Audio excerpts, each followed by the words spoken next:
안녕하세요. 모진 시집살이와 허수아비나 다름없는 남편 때문에 이혼을 결심한 30대 여성입니다. 남편이 이제껏 잘 참고 살다가 왜 그러냐고.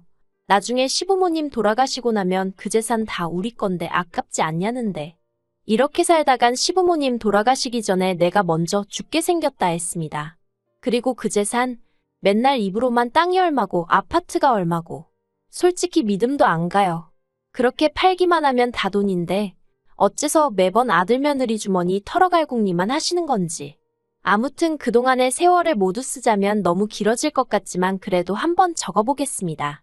이래야 제 속에 쌓인 울분이 좀 풀리지 않을까 싶거든요. 남편과는 대학교 CC였어요. 남편은 저보다 3살 연상으로 졸업을 앞두고 있었죠. 저희는 누가 먼저랄 것 없이 서로한테 끌렸고 그렇게 연인 사이가 되었습니다. 그런데 부끄러운 이야기지만 조심한다고 조심했음에도 불구하고 제가 임신을 했더라고요. 너무 당황스러웠죠. 상황이 상황인지라 기쁘고 그런 것도 느낄 새가 없었고 그저 이 일을 어떻게 해결해야 하나 그 생각만 들대요. 낳아서 키운다는 건 가당치도 않다고 생각했으니까요. 그렇게 이틀을 꼬박 밤을 샜고 어쨌든 남편에게 말은 해야겠다 싶어서 남편을 만났습니다. 그런데 왜인지 만나자마자 감정이 주체가 안 되더라고요. 그래서 한참을 그렇게 영문도 모르는 남편 앞에서 눈물을 쏟아내곤 임신 사실을 고백했어요. 그리곤 걱정 말라고 지울 거라고 덧붙였죠. 그런데 남편도 당연히 지우자고 할 줄 알았는데 남편이 울며 불며 매달리는 거예요. 자기가 무슨 수를 써서라도 책임지겠다고 그러니 지우지 말고 낳아서 키우자고요. 그리고 그런 남편을 보니 굳게 먹었던 제 마음이 흔들리대요. 이 사람을 믿고 한번 따라가 볼까 싶었달까요? 사실 저는 배경이 좋지 않아요. 더 정확히 말하자면 가정환경이 불우했다고 해야겠네요. 제 이야기를 조금만 해보자면 저희 친정부모님은 제가 중학생일 때 이혼을 하셨고 이후로 저는 친정어머니와 지내기 시작했어요. 그리고 솔직히 친정어머니와 지내는 건 쉬운 일이 아니었습니다. 평생을 전업주부로 사시던 어머니셨으니 갑자기 당신이 나가서 돈을 벌어야 한다는 사실 자체를 받아들이기 힘들어 하시는 눈치셨죠. 당신 딴에는 어떻게든 살아보시려고 이일저일 해보시는 듯 했는데 왜인지 오래 버티질 못하셨고요. 아무튼 상황이 그렇다 보니 제 스스로가 어머니께 큰 짐덩어리처럼 느껴지대요. 그러다 제가 고등학교에 들어가던 해 친정어머니가 재혼을 하셨습니다. 제 또래의 딸을 둔 남자분이셨는데 어머니가 많이 의지를 하시는 눈치였어요. 하지만 그것보다 더 저를 괴롭게 한 건 그분 딸이 몸이 많이 아팠거든요. 남의 도움 없이는 거동도 불편해했고요. 그런데 그 딸의 수족 노릇을 제가 해줬음하더라는 거예요. 저희 어머니가 그러더라고요. 제가 그 딸한테 잘해주면 그분한테 당신 체면이 설 것 같다나. 그런데 저는 그런 어머니에게 솔직히 너무 실망을 했습니다. 이혼할 때도 그렇고 재혼할 때도 그렇고 지금도 그렇고 엄마한테 내 입장이란 건 아무 상관이 없구나. 그런 생각이 들었으니까요. 그래서 그 길로 아버지한테 전화를 했어요. 그리고는 그간 어머니와 있었던 일과 어머니의 재혼 소식도 알렸고 아버지한테 저 좀 걷어주시면 안 되냐 물었죠. 그랬더니 아버지도 조금 당황하신 듯 했어요. 단박에 그래 와라 소리가 나오진 않았거든요. 하지만 잠깐의 정막이 흐르고 아버지가 주소를 불러주시며 오라고 하시대요. 그런데 덧붙이시길. 아버지는 재혼을 하신 건 아니지만 같이 사는 여자가 있다며 저더러 잘 지낼 수 있겠냐입니다. 그래서 제가 그분도 혹시 자식이 있으시냐 물으니 그건 아니라고요. 하지만 아버지와 지내는 일도 결코 편하지 않았습니다. 아버지와 지내던 여자분은 제가 마치 무슨 자기 라이벌이라도 된다고 생각을 한 건지 매사 저에게 날을 세웠어요. 특히나 아버지가 제 대학 등록금을 내주실 때마다 얼마나 싫은 티를 냈는지 몰라요. 그리고 그럴 때면 아버지도 그 여자분 비위를 맞추느라 그러신 건지 저에게 가시돋친 말들을 퍼붓기 일쑤셨죠. 실제로 아버지가 저를 함부로 대하고 막말을 하면 그 여자가 좀 기세가 누그러졌으니까요. 그런데 그런 와중에 지금의 남편을 만나서 연애를 하게 되었고 애까지 가졌으니 어디 상의할 곳도 마땅치 않았고 그래서 그냥 지워야겠단 결론에 도달했던 거예요. 그런데 남편이 자기만 믿고 따라오라 하니 솔직히 제 인생에서 부모조차 그런 말을 해준 적이 없었으니 그런 남편이 얼마나 고맙고 듬직했는지 몰라요. 아무튼 그래서 남편과 결국 결혼을 약속했는데 제 예상보다 시부모님의 반대는 크지 않았어요. 다만 시댁에서는 저희가 사고쳐서 하는 결혼이니 한 푼도 못 보태주신다 하대요. 남편은 직장을 구하기 전이었으니 돈이 없었고요. 저도 마찬가지였죠. 그래서 어쩔 수 없이 시댁에 들어가 살기 시작했습니다. 그리고 시댁에 사는 동안 겪었던 크고 작은 서러운 이야기들을 해보자면 정말 석 달하고도 열흘은 밤을 꼬박 새워야 할 거예요. 하지만 당시에는 그마저도 감사하다고 생각했어요. 그래서 시부모님의 말도 안 되는 시집살이도 군소리 없이 참아냈고 남편 밑으로 있는 두 동생의 온갖 유세도 인내하며 받아줬지요.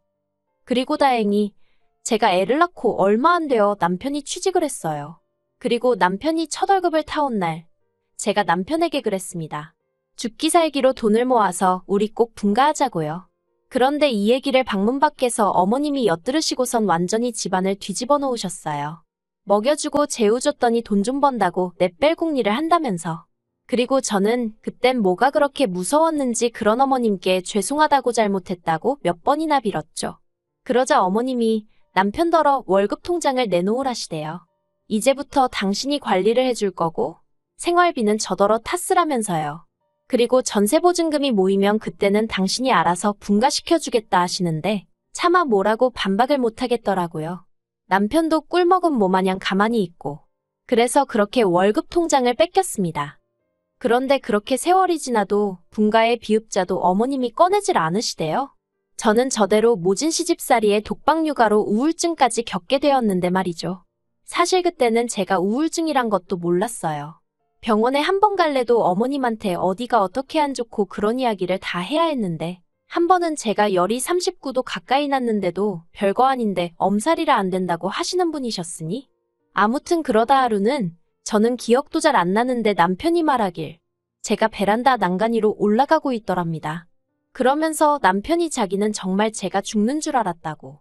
그리고 이 일로 남편이 뭘 좀 느꼈는지 어머님께 자기 돈을 돌려달라 하대요. 저희 분가하겠다고요. 그러자 또 시부모님 두 분 다 난리가 나셨죠. 배은망덕하니 어쩌니 하면서. 그리고 그 과정에서 알게 된 게 어머님이 모아주신다던 남편의 월급은 온데간데 없었습니다. 어쩐지 시부모님은 두 분 다 일도 안 하시는데 어떻게 저렇게 사시나 늘 궁금했거든요. 그런데 그게 다 저희 남편이 벌어온 월급 덕분이었던 거죠. 아무튼 그 일로 남편과 시부모님이 크게 싸웠고 시부모님이 저희더러 집안에 분란 일으키지 말고 제주 있으면 나가 살라대요. 그리고 결국 제가 친정에 연락을 했어요. 친정어머니한테 그간의 이야기를 하곤 얼마가 되던 좋으니 마지막이다 생각하고 돈 좀 빌려달라고요.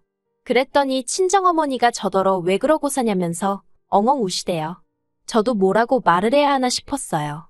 엄마 탓이라고 원망이라도 해볼까? 그런데 그래봤자 달라지는 게 뭐가 있나 싶은 거예요.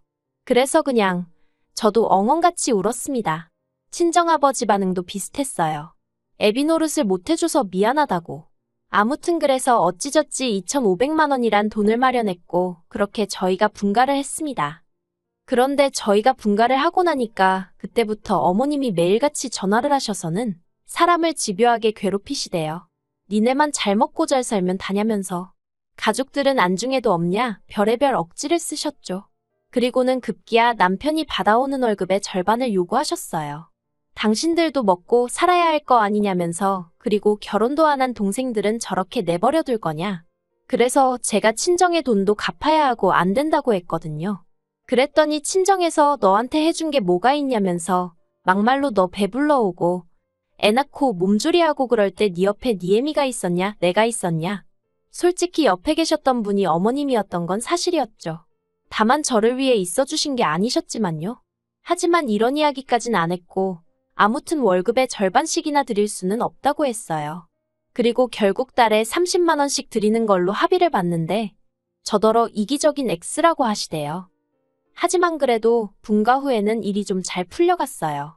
아이는 어린이집을 보내고 저도 그 사이에 아르바이트를 시작했거든요. 그랬더니 돈이 곧잘 모여서 애 유치원 들어갈 때쯤에는 그래도 남들 하는 거 흉내는 내고 살게 되대요. 게다가 어쨌든 신우랑 시동생 다 대학 졸업하고 자기 밥벌이까지 하게 되었으니 시댁에 들이던 생활비도 줄였죠. 물론 덕분에 한바탕 난리가 났었습니다. 이번엔 시부모님뿐만 아니라 신우까지 가세를 해서 아주 발악을 하더라고요. 저만 아니었으면 자기 오빠 훨씬 좋은 여자 만나서 더 잘 살았을 거고 그 여자가 자기 집에 엄청 잘했을 거라면서요. 그래서 저도 신우더러 나도 그때 임신만 안 했으면 이렇게 살 일은 없지 않았겠냐고 했어요. 막말로 내가 시댁에 와서 뭘 그렇게 받고 누리며 살았냐고요. 그리고는 이제 더는 시댁에 아무것도 안 하겠다 했습니다. 홧김에 한 말이었지만 진심이었어요. 그리고 그 일로 시댁과 연을 끊다시피 하고 살았는데 사실 제 마음만 그랬지 남편은 남편대로 계속해서 저 몰래 시부모님께 용돈도 드리고 동생들도 챙기고 한 거 알아요. 알지만 큰 소리 내기 싫어서 말을 안 했을 뿐이죠. 그리고 그러던 와중 신우가 갑자기 언니 잘 지내냐 하면서 수작을 부리며 연락을 해왔습니다. 그리고 아니나 다를까 용건이 있더군요. 자기가 곧 시집을 가는데 남자 쪽에서 지불해오니까 자기도 한 5천은 들고 가야 될 것 같다면서 저더러 오빠랑 상의해서 돈 좀 마련해달라나요? 아무래도 남편한테만 말해서 될 일이 아닌 것 같으니 나한테 연락을 한 거겠지 싶으면서 괘씸하고 한편으론 어림없다 싶었죠. 그런데 남편이 해주자는 거예요. 그거 안에 가면 평생 눈치 보고 살지 않겠냐면서. 그래서 그거 해줬다간 너 죽고 나 죽는 거라 했어요. 당신 가족들이 나를 어떻게 대했는지 옆에서 다 봐놓고 신우가 눈치 보고 살게 되는 건 걱정이냐고 악을 쓰면서 말했죠. 그래서 결국 신우 시집 갈 때 한 푼도 안 해줬어요. 그랬더니 결국 시부모님께서 사시던 집 팔고 시동생이랑 셋이 전세로 이사가 돼요. 신우는 시집 갔고요. 제가 남편더러 겉보라고 다 방법이 있으면서 왜 우리한테 그러시는 건지 모르겠다 했습니다. 그랬더니 남편이 저더러 지독하다대요. 그러다 지난 겨울 그간 겨우겨우 모은 돈에 대출 좀 껴서 마침내 아파트 하나를 샀어요. 방 3개, 화장실 2개, 남편과 저 그리고 저희의 3 식구. 평생 살 집이다 생각하고 산 집이었죠. 그런데 이 소식을 남편이 시부모님께 전했고 시부모님이 잘 됐다며 전세 계약 끝나는 대로 저희 집으로 들어와야겠다고 부탁도 아니고 통보를 해왔습니다.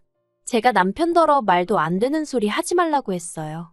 내가 미쳤다고 또 식모살이하게 생겼냐고 죽어도 같이 안 산다고 했죠.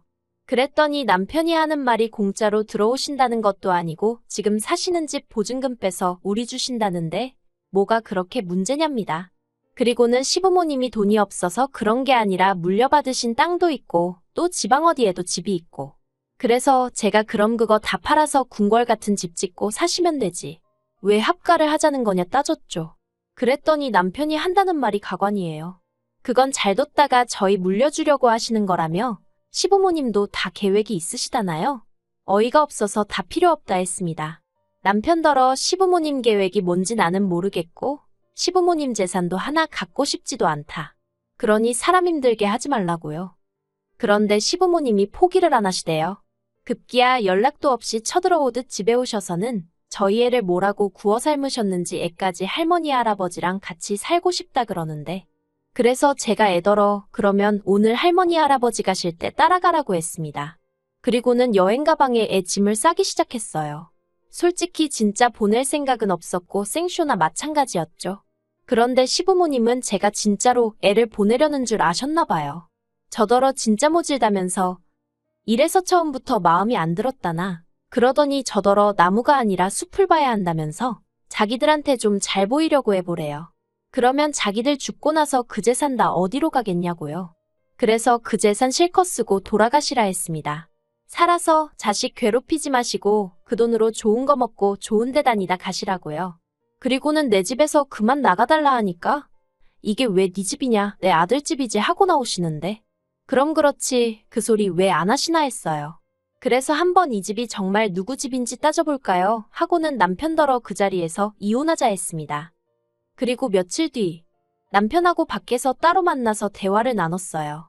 남편이 합가 얘기는 다신 안 꺼내겠다며 저더러 그만 시위하고 집으로 들어오라대요. 그래서 제가 당신 눈엔 이게 시위하는 걸로 보이냐? 나는 살려고 발악하는 거라고 했더니 남편도 한숨만 내쉬고 더는 뭐라 말을 안 하더군요. 그러더니 이제껏 참고 산 거 정말 아깝지 않냐? 조금만 더 참으면 다 우리 거다. 우리 거면 다 네 거나 마찬가지다. 그래서 저는 그런 남편에게 나 정말 미련이라곤 하나도 없다 했습니다. 그저 한 가지 부탁하고 싶은 건 당신이 조금이라도 나에게 미안한 마음이 있으면 아파트만큼은 제발 포기해달라 했죠. 그랬더니 생각해보겠다고 하대요. 그리고 결국 아파트는 제가 갖게 되었어요. 다만 남편이 애는 자기가 데려가겠다대요. 사실 이렇게 얘기하면 사람들이 저를 어찌 볼지 모르겠지만 아이까지 데려와서 잘 키울 자신이 없었거든요. 이혼하고 돈 없는 엄마랑 같이 사는 게 자식 입장에서 얼마나 눈치가 보이는 일인지 누구보다 제가 잘 아는데 차마 되물림할 수는 없잖아요. 그래서 남편이 애 데려가겠다는데 안 된다고를 못했어요. 오히려 조금은 다행이다 싶었죠. 솔직히 뭐 사이다우기 같은 건 없어요. 그저 제 마음이 편해졌다고 해야 할지. 아이랑 자주 연락하고 지내는데 다행히 아이가 저를 원망하는 것 같지도 않고요. 하지만 분명히 상처는 받았을 테니 엄마로서 평생 미안한 마음으로 살아야겠죠. 참 그리고 지금은 직장 생활에 열을 올리는 중입니다. 그동안에도 쉼없이 일을 해오긴 했는데 이번에는 지인의 소개로 제대로 된 직장에서 정규직으로 일하게 되었거든요. 처음으로 도망치듯 쫓기듯이 하는 일이 아니라 제가 하고 싶어 하는 일이라 그런지 매일매일 즐겁고 피곤한 줄도 모르겠어요. 비로소 숨통이 트인 기분이에요. 더는 이유 없이 욕먹고 눈치 봐가며 살지 않을 겁니다. 제 인생에서 저도 행복할 자격이 있으니까요.